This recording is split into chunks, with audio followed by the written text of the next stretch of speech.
May bumili na nga pala ng Coke float na tinitinda ko, 29 pesos nga lang pala to, baka gusto nyong itry. Ako si Bok, lumaking mahirap pero mataas ang pangarap. Bali ngayong araw nga pala ay nagtesting muna ako nitong Coke float na ititinda ko para pang picture na din. Mabuti na nga lang talaga at dumating yung hand mixer na in-order ko online kahapon, kaya naman nakagawa na ako nitong ice cream.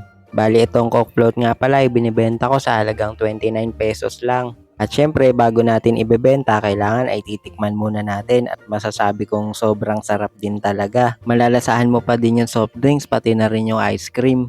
Tapos samahan mo pa ng mga tinda kong burger at fries ay sigurado busog ka talaga. At ito nga palang mga nilaban ko kahapon ay kukunin ko na kasi tuyo na para hindi na rin ako matatambakan ng gawain. 2 beses nga pala sa isang linggo kung maglaba ko kasi kasama na din dun yung damit ko at damit ni mama. May mga araw kasi na hindi na rin talaga ako nakakapaglaba tapos naiipon na lang. Kaya ngayon pinipilit ko na 2 beses sa isang linggo para hindi ganong matatambak. Gawa na din na sinubukan ko mag-ihaw-ihaw no nakaraan kaya na busy at talagang hindi ko naasikaso yung ibang gawaing bahay. Pero sa pag-iihaw-ihaw ko ay dun ko na-realize na dapat talaga ay mag-focus na lang muna ako dito sa kung ano talaga yung ginagawa ko nung una. Kaya sa mga naguguluhan po sa tinda ko, sorry naman pero ito talaga yung ititinda ko na ngayon. Yung Coke float, burger, fries, at nandyan pa rin yung ating Hungarian sausage sandwich. Meron din tayong king size hotdog sandwich at yung mini ice cream na 10 pesos lang ang isa. At ito nga may umorder na sa atin ng 3 Coke float. Thank you po kila Roxanne at kila Ate Rowena. Sobrang salamat po palagi sa bawat tinda ko ay bumibili kayo. Ang masisigurado ko lang ay makatarungan na yung 29